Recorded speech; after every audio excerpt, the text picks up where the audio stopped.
اثاثہ جات کی تفصیلات جمع کرواتا ہے تو 120 دن کے اندر اندر اس کو چیلنج کیا جا سکتا ہے. جب 120 دن کا ٹائم گزر جاتا ہے پھر نہیں کیا جا سکتا چیلنج. یہ کوئی عام کرمنل لا نہیں ہے, یہ کوئی سول لا نہیں ہے, یہ اسپیشل لا ہے.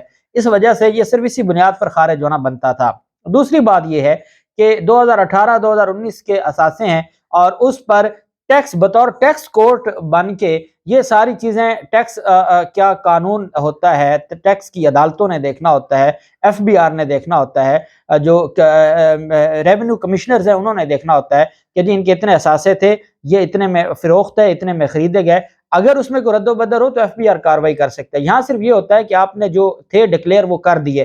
اب جب آپ ایک ایک رسید دیکھنے بیٹھ جائیں تو یہ نہ استغاثہ کی عدالت کا کوئی اس میں, صرف اس میں یہ ہے کہ آپ نے اگر اثاثے ظاہر نہیں کیے, یہاں اثاثے ظاہر ہوئے لیکن کہتے ہیں جی اس کی قیمتوں میں رد و بدل ہے, اس کے جو خریدا گیا اتنے میں خریدا گیا اتنے میں, یہ کام یہ ہے ہی نہیں. نہ سیشن عدالت میں ٹرائل میں یہ ہو سکتا ہے کیونکہ ٹرائل چلنا ہے الیکشن ایکٹ کے تحت.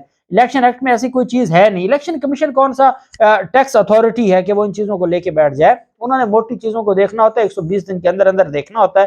الٹیمیٹلی یہ استغاثہ خارج ہو جائے گا, یہ ایک فارمیلٹی ہے. لیکن ہمارے ملک میں جو کچھ ہو رہا ہے اس کو مد نظر رکھتے ہوئے یہ طلبی کی گئی ہے, باقی اس میں طلبی نہیں بنتی تھی. اب دیکھتے ہیں کہ عمران خان کے وکلا اس میں کیا فیصلہ کرتے ہیں, کیا وہ اس طلبی کو چیلنج کرتے ہیں یا اس کو رہنے دیتے ہیں. دوسری جانب جو عدالت میں ایک چیز سامنے آئی ہے, نیب قانون کیسے منظور ہوا ہے, اس پر تفصیلات جو ریکارڈ ہے وہ عدالت کے سامنے آیا ہے. اور اس میں یہ کہا گیا ہے کہ جی جو دستاویزات سامنے آئی ہیں اس کے مطابق بل 27 جولائی کو پیش ہوا, اسمبلی پیش ہوتا ہے اور اس کے بعد جس پر 10 منٹ بھی بحث نہیں ہوتی. حالانکہ جو وہ منگل کا دن تھا وہ پرائیویٹ کاروائی کا دن تھا, لیکن اسی رول کو معطل کر کے قائمہ کمیٹی کی رپورٹ پیش کرائی گئی. اس رول کو معطل کر کے قائمہ کمیٹی کی جو رپورٹ ہے وہ پیش کروائی گئی. قومی اسمبلی رولز کے مطابق کمیٹی 30 دن میں بل پر رپورٹ دیتی ہے, لیکن کمیٹی نے ایسی پھرتی دکھائی کہ صرف 6 دن میں وہ رپورٹ بھی آ گئی. 10 منٹ بحث نہیں ہوئی, جو 30 دن میں رپورٹ آنی تھی وہ 6 دن میں رپورٹ آ گئی. اور رولز کے مطابق بل پیش کرنے کے بعد 2 دن کا وقفہ ہوتا ہے تاکہ ارکان مسودے کو پڑھ سکیں. لیکن 3 اگست کو بل پیش ہوا اور چند ہی منٹ کے بعد پاس کروا لیا گیا. یہ ہے قانون کی دھجیاں جو جسٹس منصور علی شاہ صاحب جو لیکچرز دیتے ہیں اور وہ فرماتے ہیں اسمبلی کی کاروائی کے حوالے سے. حضور والا 10 منٹ بھی اس پر بحث نہیں ہوئی. جو کاروائی 30 دن میں ہونی تھی وہ 6 دنوں کے اندر اندر انہوں نے کمپلیٹ کی. جو 2 دن کے لیے مسودہ پڑھنے دینا تھا وہ 2 دن کا مسودہ کیا 2 منٹ بھی نہیں دیا گیا اور بل منظور کروا لیا گیا. اور جس میں یہ واضح ہے کہ بل منظور ہوتے وقت مطلوبہ 86 ارکان کا کورم بھی پورا نہیں تھا.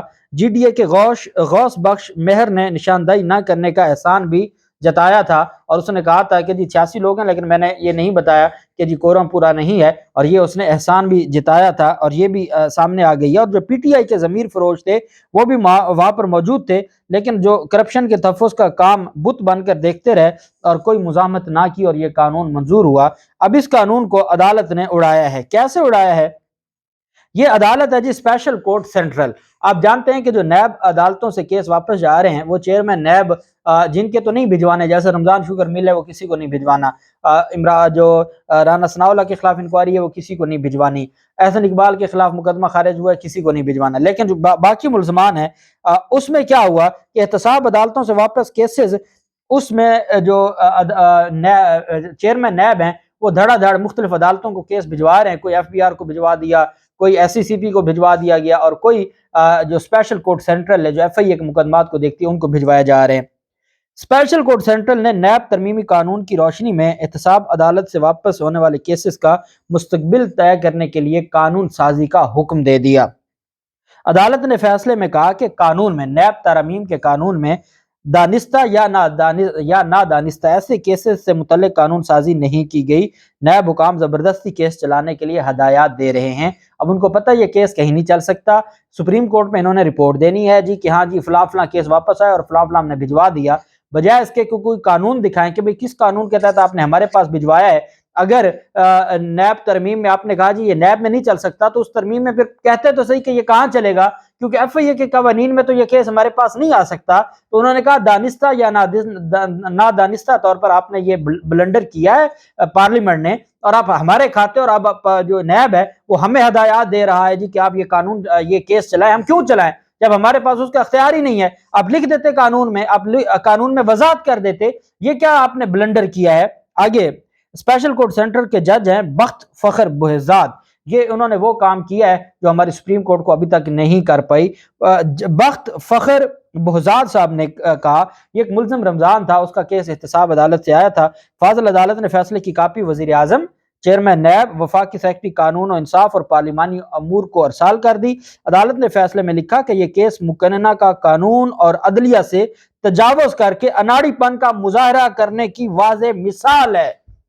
جو نیب ترمیم کا قانون ہے، جو فیصلہ لکھا گیا جج صاحب کی جانب سے، میں آپ کو الفاظ پڑھ کے سنا رہا ہوں کہ یہ جو آپ نے نیب ترمیم ہے، یہ مقننہ کی طرف سے قانون اور عدلیہ سے تجاوز کر کے، کہ مقننہ نے عدلیہ اور قانون دونوں سے تجاوز کر کے یہ جو نیب ترمیم کی ہیں، یہ آپ کا اناڑی پن کا مظاہرہ آپ نے کیا ہے. اور یہ واضح مثال ہے، قانون میں دانستہ یا نادانستہ ایسے کیسز سے متعلق قانون سازی نہیں کی گئی.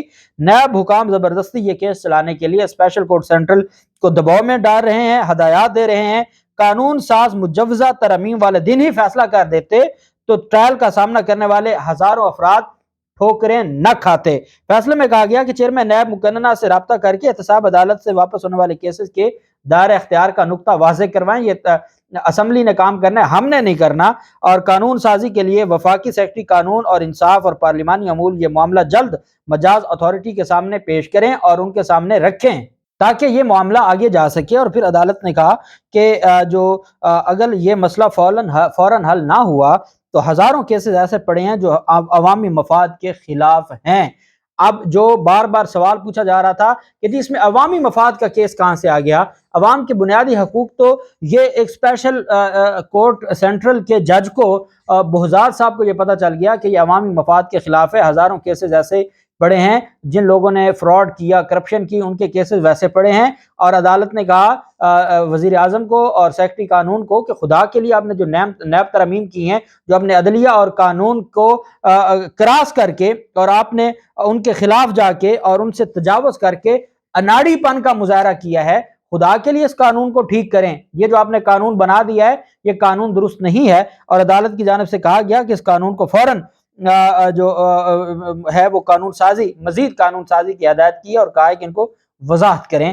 یہ نیب قانون ہے جی، اور اگر ایک اسپیشل کورٹ سینٹرل وضاحت کے لیے اور نئی قانون سازی کے لیے یا قانون کی بہتری کے لیے آرڈر کر سکتی ہے اور ڈائریکٹ آرڈر وزیر اعظم کو بھجواتی ہے، وزیر قانون کو بھجواتی ہے، وفاقی سیکرٹری قانون کو اور چیئرمین نیب کو اور سیکرٹری قانون و انصاف اور پارلیمانی امور کو ارسال کرتی ہے، وہاں سپریم کورٹ کا بھی جو کردار ہے. اب سپریم کورٹ یہ دیکھ لے کہ آپ کی عدالت نے اس قانون کے بارے میں کہہ دیا یہ اناڑی پن کا مظاہرہ کیا گیا ہے، اور پھر اس میں جو ریکارڈ پیش کیا گیا ہے کہ 6 منٹ بھی بحث نہیں ہوئی. اب بتائیں حضور یہ قانون کیسے چلے گا؟ اور یہ قانون اڑ جائے گا. اللہ پاک پاکستان کا حامی و ناصر ہو. بہت شکریہ. اللہ حافظ. پاکستان زندہ باد.